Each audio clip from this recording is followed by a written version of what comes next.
There are some wounds in life that weren't caused by an accident, some betrayals that weren't just misunderstandings, some heartbreaks that weren't just a misalignment of hearts. No, some of the damage you've endured was deliberate. It was calculated. It was carried out by people who knew exactly what they were doing. And if you've ever found yourself sitting in the wreckage of someone else's choices, wondering why they did it, wondering if you'll ever recover, wondering if you were just too weak to stop it, let me remind you of something right now. The damage may have been intentional, but so is your healing. They thought they had the final say when they left you broken. They thought they were writing the end of your story when they hurt you. They thought that if they inflicted enough pain, if they pushed you far enough, if they cut deep enough, you would never rise again.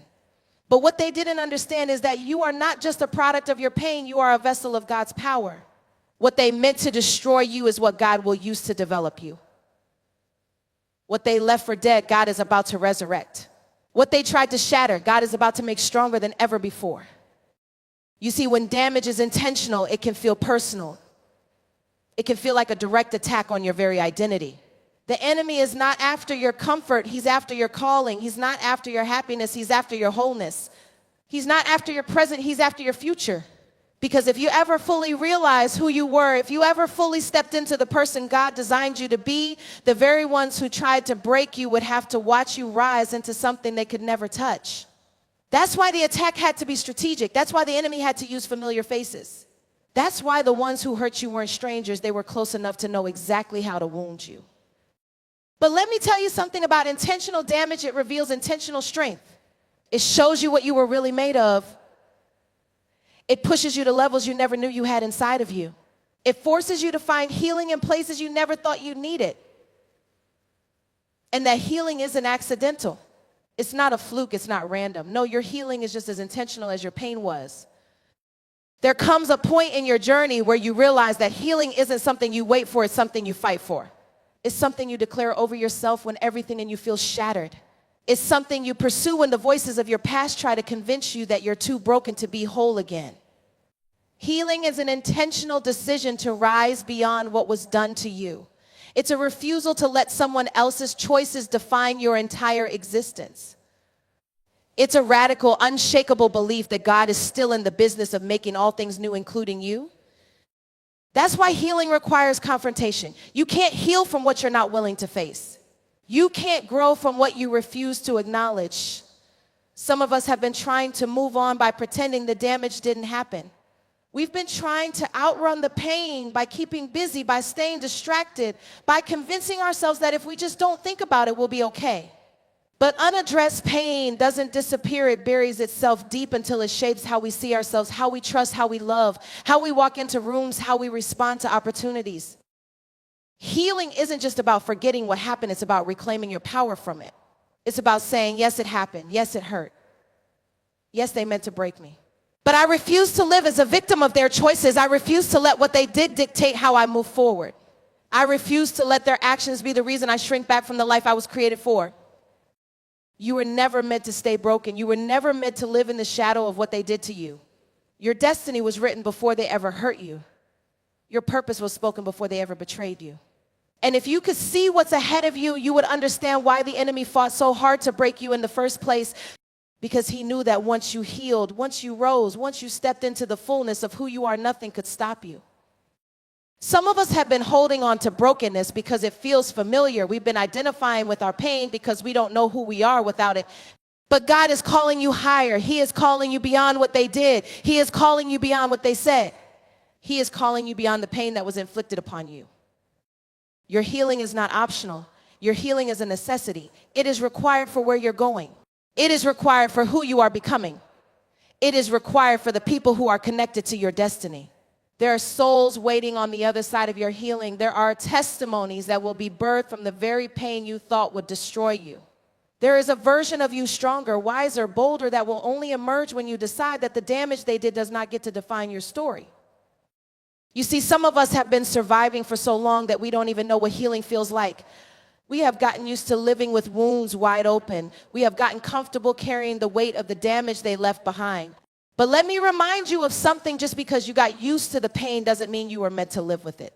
Just because you adapted to brokenness doesn't mean that brokenness is your portion. God never intended for you to just survive. He called you to thrive. He called you to be whole. He called you to be restored.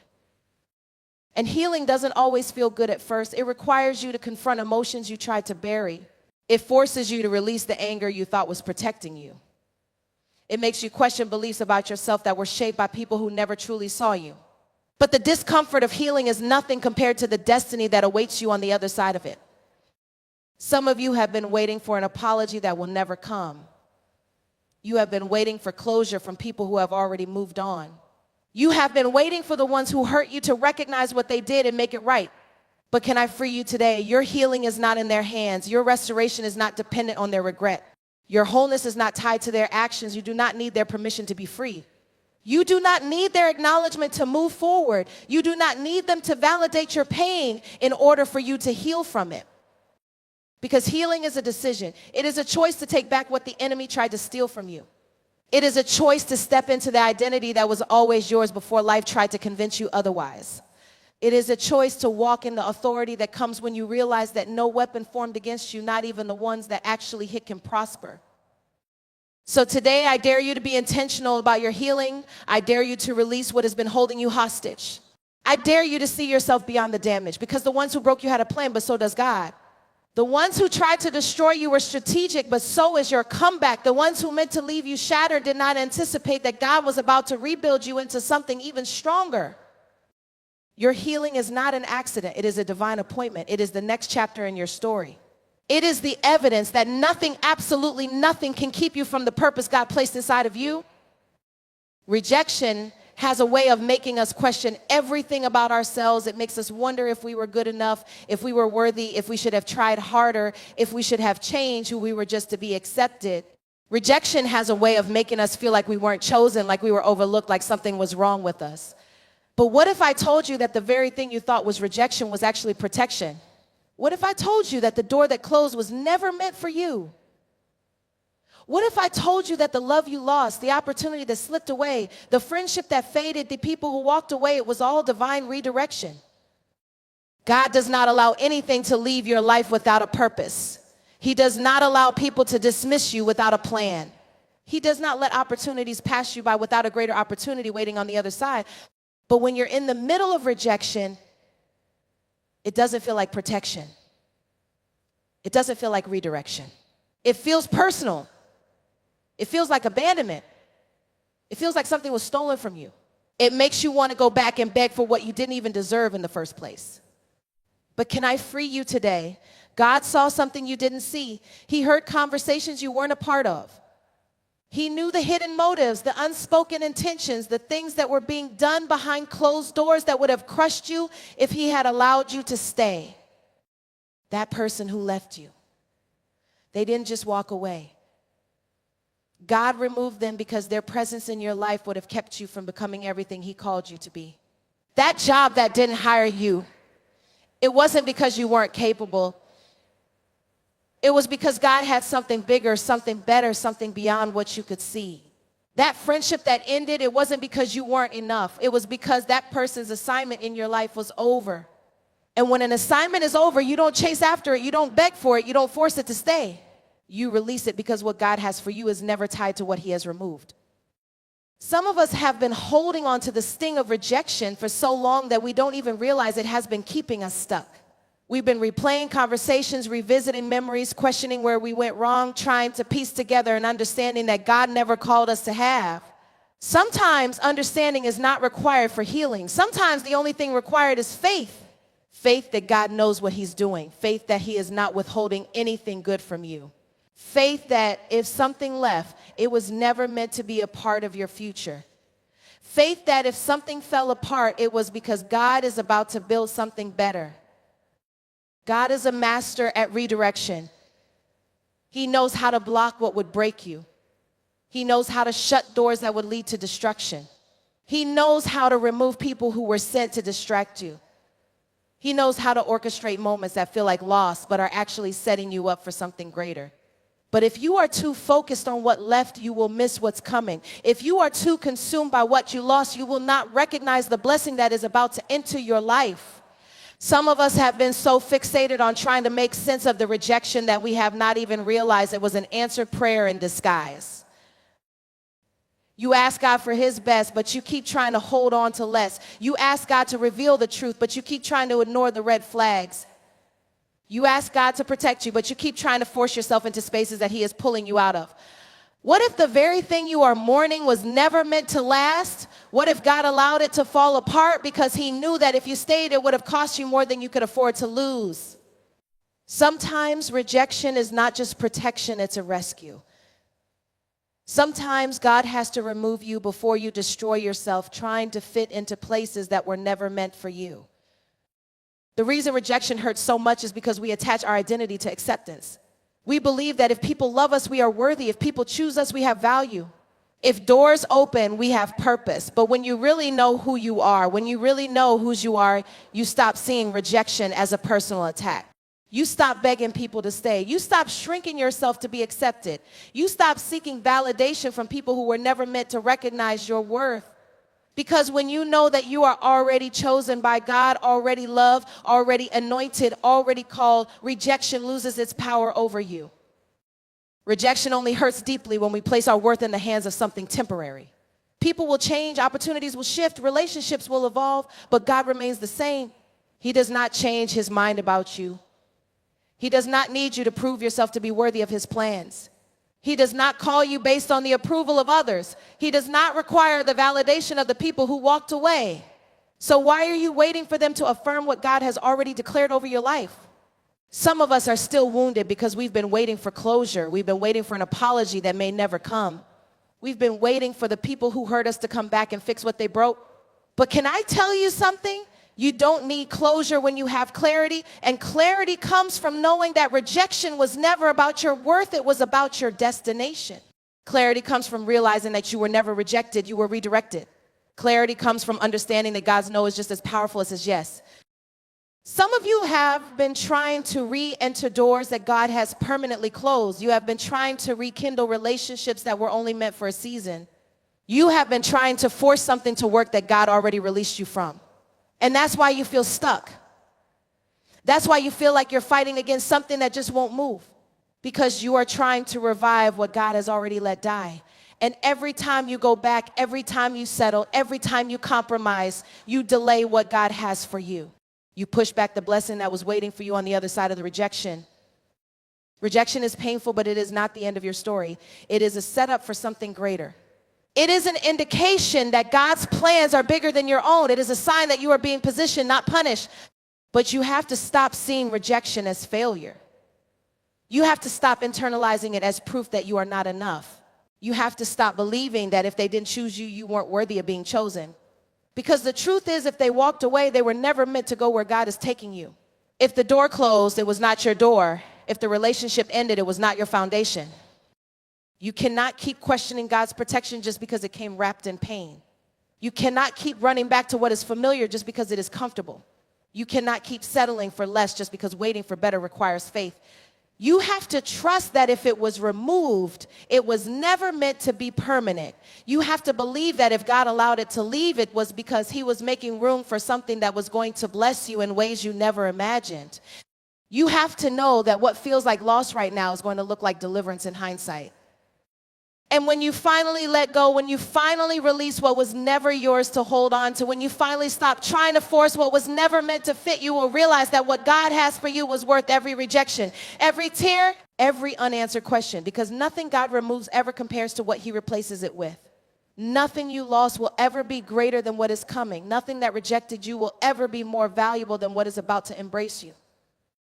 Pain has a way of making you question everything. It makes you wonder why you had to go through what you did, why you had to endure what you never asked for, why life seems to keep throwing battles at you that you never signed up for. Pain has a way of making you feel like you are just a casualty in the war of life, like you were dealt an unfair hand, like somehow you were chosen to suffer while others seem to glide through with ease. But I need you to hear me today. Your pain is not pointless. It is not just a random series of unfortunate events. It is not the thing that disqualifies you. It is the very thing that proves purpose still lives inside of you. The enemy doesn't attack what isn't a threat. The enemy doesn't fight against something that isn't valuable. The enemy doesn't come after people who have nothing inside of them.